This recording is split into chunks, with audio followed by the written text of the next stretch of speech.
Ah, imagina tentar medir a imensidão de um oceano inteiro, mas usando uma xícara de chá trincada. Nossa, péssima ideia. Pois é aquela cena trágica, sabe?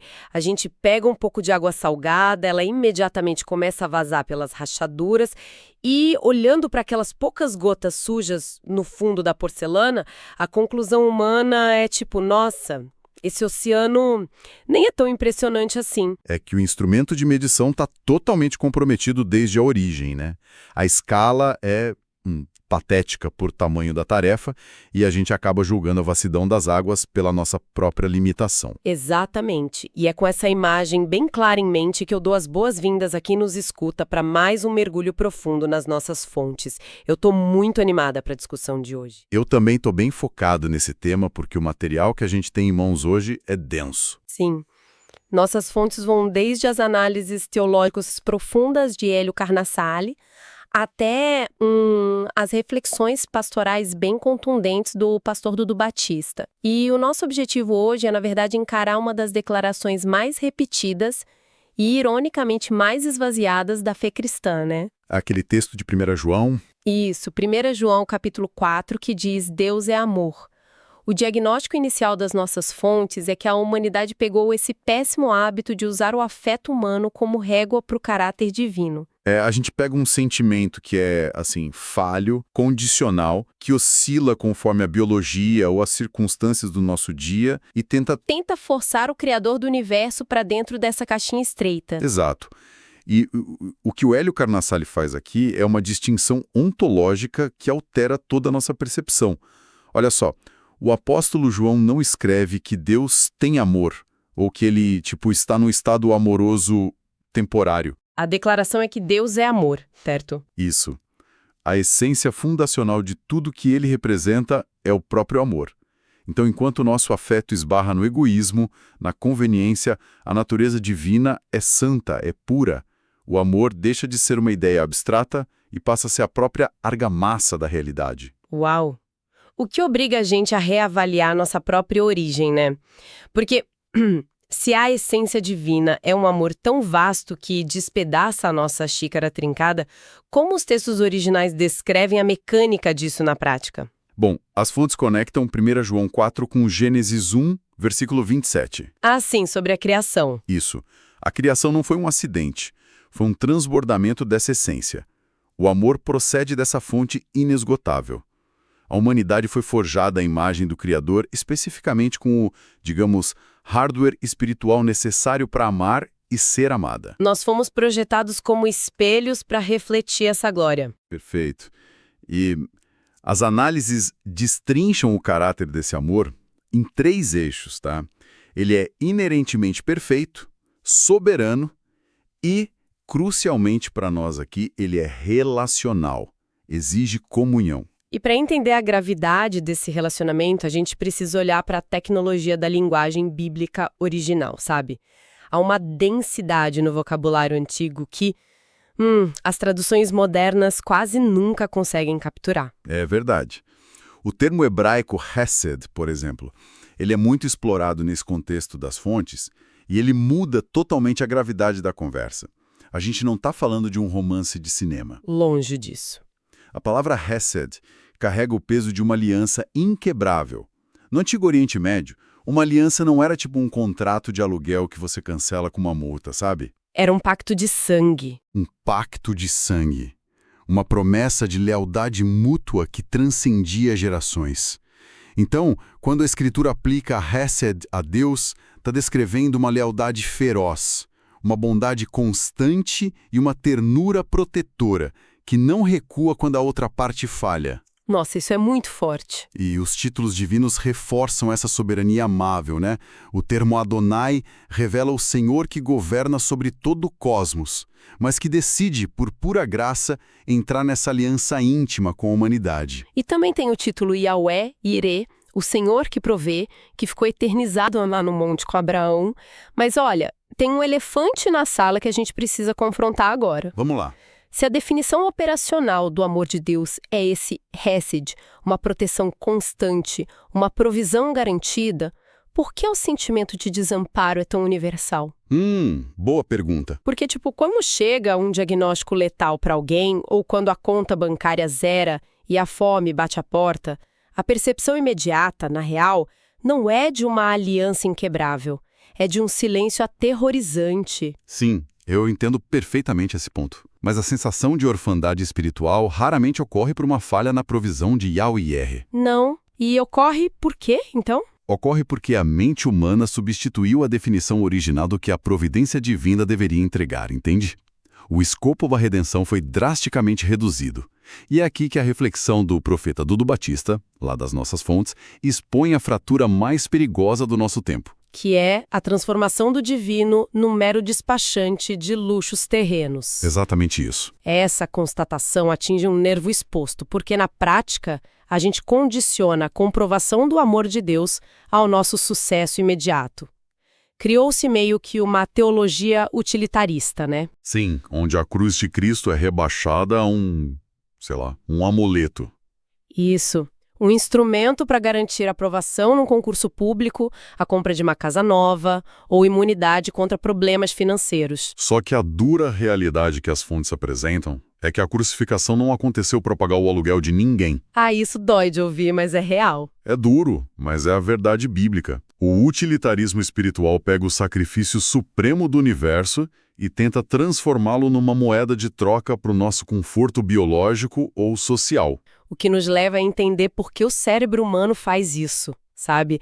É a nossa biologia de sobrevivência falando mais alto que a revelação espiritual. Com certeza. A gente sente frio e fome agora, então exigimos que o Criador resolva esse desconforto imediato.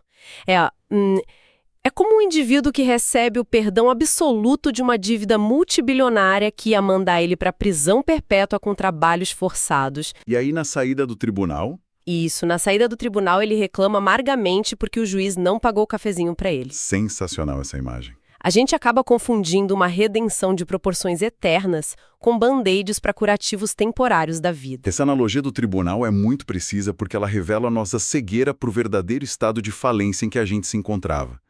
Os textos fundamentais do Evangelho, como João 3,16 ou Romanos 5, não foram escritos como promessas de prosperidade financeira. O propósito era muito maior. O propósito absoluto da encarnação e da morte de Cristo foi resolver o abismo intransponível criado pelo pecado. O profeta Isaías até diagnostica isso no capítulo 59, dizendo que as iniquidades levantaram uma muralha de separação entre a humanidade e o divino. O problema não era a economia. Não, o problema estrutural não era a biologia frágil, era o isolamento cósmico. O saldo bancário negativo era só um sintoma colateral de um universo fraturado, né? A separação era o verdadeiro câncer, e a solução para essa ruptura exigiu a mecânica sombria e gloriosa da morte substitutiva. Que é o coração do Evangelho, o conceito teológico da substituição. Houve ali uma transferência de justiça. Cristo atraiu para si o peso da iniquidade, a condenação que pertencia à humanidade. Ele esgotou o cálice da ira divina. Sim. Ele experimentou o esmagamento físico e o terror do abandono espiritual, tudo para que a justiça perfeita dele pudesse ser creditada na nossa conta. A vida eterna foi comprada não com um ouro, mas com o sangue do Filho encarnado. Portanto, afirmar que o céu virou as costas só porque o emprego foi perdido é, na verdade, uma profunda ignorância sobre o que já foi consumado no Calvário, não acham? Sem dúvida. É usar aquela xícara trincada dos interesses temporais para tentar esvaziar o oceano do sacrifício eterno. As fontes são claras.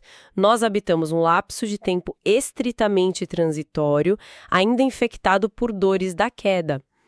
E veja bem, Deus tem o poder de curar um tumor hoje? Absolutamente. A providência pode reverter uma falência financeira? Sem dúvida nenhuma. Mas a teologia apresentada exige reconhecer que, mesmo que o milagre terreno não ocorra, o problema principal, aquele que ditaria o nosso destino pelos próximos bilhões de anos, já foi extirpado. Reclamar da falta de conforto no acampamento provisório é esquecer que a mansão eterna já tem o aluguel pago para sempre. É bem por aí. Contudo, e aqui a gente entra numa parte bem sensível, a gente precisa encarar a dor aguda da realidade presente. A teologia da cruz resolve a eternidade. E isso é monumental. Sim, é o centro de tudo. Mas a dor física, a injustiça brutal, essas coisas continuam rasgando o peito das pessoas na sala de espera de um hospital. Se o foco foi a redenção eterna, como a Escritura orienta a humanidade a processar o luto, a tragédia e a doença, enquanto a gente ainda respira nesse mundo quebrado? É aí que entra a análise do Hélio Carnassali, que oferece um verdadeiro antídoto contra esse desespero existencial. A instrução dele, baseada nas fontes, é desviar o olhar das circunstâncias incompreensíveis e focar na revelação tangível de quem o Criador é. Olhar para Cristo. Exatamente. Jesus não desceu à Terra apenas como um sacrifício. Ele caminhou entre nós como a exposição exata do caráter do Pai. Hebreus 1 e João 14 estabelecem esse parâmetro, né? Quem vê a mim, vê o Pai. Então, se a mente humana se perde tentando entender por que o céu permite o sofrimento, a resposta repousa em observar como o carpinteiro de Nazaré se portava diante das lágrimas. Perfeito. E as atitudes dele nos evangelhos são fascinantes, porque são altamente seletivas. Ele curou milhares de pessoas cegas, leprosos, paralíticos, mas havia um número muito maior de enfermos no globo que não receberam a visita física de Cristo. Pois é, então qual a utilidade teológica de um milagre de cura localizado, se o mundo ao redor continuava adoecendo? A utilidade é que esses milagres nunca tiveram o objetivo de erradicar o sofrimento global naquele século. A função deles era revelar a intenção primordial do projeto divino. Como assim? Cada paralítico que voltava a andar era um manifesto público declarando: olha, a dor crônica não faz parte do design original, e no reino que eu estou inaugurando, a restauração total vai ser a regra. É uma amostra viva do futuro sendo injetada no presente. Isso. E fica mais evidente ainda na forma como Cristo enfrentou o terror supremo da humanidade: a morte. Carnassali destaca 3 narrativas impressionantes: a ressurreição da filha de Jairo, a do filho da viúva de Naim e a de Lázaro. A narrativa da viúva de Naim. Ela carrega um peso cultural que quase escapa da gente hoje. No mundo antigo, uma mulher que perdia o marido já ficava à beira da miséria. Totalmente vulnerável. Perder o filho único, que era sua única garantia de sustento e proteção social, era uma sentença de fome e abandono. A dor ali não era só emocional, era uma catástrofe de sobrevivência básica. E a resposta de Jesus a esse cortejo fúnebre é movida por uma compaixão visceral. Ele interrompe o enterro, ele toca no esquife, algo que o tornaria cerimonialmente impuro, né? E devolve o fôlego de vida ao jovem. A morte bate em retirada perante a palavra do autor da vida. E com Lázaro, a demonstração de poder é ainda mais absurda, com o cadáver já ainda com posição há 4 dias. Sim, é acachapante. Mas olha, a lógica cínica sempre vai bater a porta com um questionamento amargo. Se essas 3 pessoas eventualmente envelheceram e morreram de novo, porque as ressurreições ali foram retornos a corpos mortais, certo? Certo, eles morreram fisicamente depois. Então, de que forma tirar alguém do túmulo apenas para devolvê-lo alguns anos depois serve de consolo real para nós hoje? Como o relato de Lázaro conforta quem chora sobre uma lápide agora, sabendo que nenhum profeta vai aparecer no cemitério gritando "vem para fora"? Essa é uma angústia legítima, e a Bíblia não tenta abafar isso com falsas esperanças. A chave para entender essas ressurreições temporárias está no conceito legal de garantia. Aqueles eventos não foram o fim do luto na Terra. Foram o quê, então? Foram assinaturas divinas num contrato futuro. Foram penhores. Ao devolver o fôlego a Lázaro, Jesus estava depositando uma garantia inegável de que ele possui a chave da morte e do inferno. Ah, entendi. O milagre local serviu para validar a promessa universal de que a morte não terá a última palavra. É a mesma mecânica de um trailer de cinema. Como assim? Tipo, o trailer não resolve a trama do filme em 2 minutos, nem te entrega a experiência completa. Mas ele te oferece a garantia legal de que a produção existe, de qual é a qualidade da história e de que o diretor sabe como amarrar o final. Bela analogia. Os milagres do primeiro século são exatamente o trailer épico de um evento em escala planetária que vai culminar na aniquilação definitiva da própria morte. E o mais belo nessa narrativa é que, antes de chamar Lázaro, o texto diz que Jesus chorou. Ele tinha o poder de reverter a morte em segundos. mas permitiu que a empatia rasgasse o próprio peito diante do túmulo. Sim. E o choro de Cristo no Evangelho de João é uma das maiores revelações teológicas sobre o caráter de Deus. Ele chora porque a morte é uma aberração não natural. A desintegração dos corpos é uma intrusa na criação. O Hesed não ignora o luto atual. Ele chora junto com a humanidade ferida, né? Isso, ele chora junto, enquanto simultaneamente prepara o terreno para a ressurreição no último dia. Em Jesus, a gente vê a promessa de que a provisão de Yahweh vai restaurar nossa capacidade de existir num ambiente sem lágrimas e sem dor. O que nos empurra para a síntese implacável de tudo que a gente analisou hoje. A sobrevivência espiritual da fé exige o abandono absoluto dessa visão miúda e utilitária que aprisionou o conceito de divindade. Exatamente. A tentativa de medir a lealdade inabalável do Hesed com a fita métrica do bem-estar material não apenas ofende o peso da cruz, mas mantém a alma da gente num estado de ansiedade crônica. O resumo de toda essa arquitetura bíblica é que o Calvário nunca operou como uma agência de mitigação de riscos temporais. O altar do sacrifício resolveu o problema letal e inegociável da dívida moral e da morte eterna. O amor perfeito executou o maior resgate da história do universo, pavimentando um caminho de retorno à comunhão total. E é neste ponto que a ansiedade perde a sua força. Porque, para quem está escutando, quando a compreensão dessa liberdade espiritual finalmente se instala na mente, as correntes das circunstâncias arrebentam. Arrebentam de vez. Se o exame laboratorial indicar uma doença séria, ou se a conta bancária não for o suficiente para a semana, a fundação psicológica não se desintegra. Ela permanece imóvel, porque já ancorou na provisão maior de Yahweh. O conhecimento de que o abismo escuro da separação de Deus foi fechado para sempre permite que a gente tenha descanso genuíno no meio da tempestade. É a mais pura verdade. E, antes de encerrarmos esse nosso mergulho, as fontes ainda deixam um último detalhe monumental nas entrelinhas. Qual seria? A encarnação de Cristo, a entrega voluntária, a humilhação e a morte, ocorreu de forma totalmente altruísta. Não houve coerção, não houve negociação para forçar a nossa lealdade. Foi graça pura. Graça redentora pura. O ato redentor foi cravado na história para que a humanidade pudesse ter pela primeira vez a real oportunidade de responder livremente a essa força esmagadora de amor. O que nos confronta com uma mudança radical de eixo. Que eixo seria esse? Pense bem.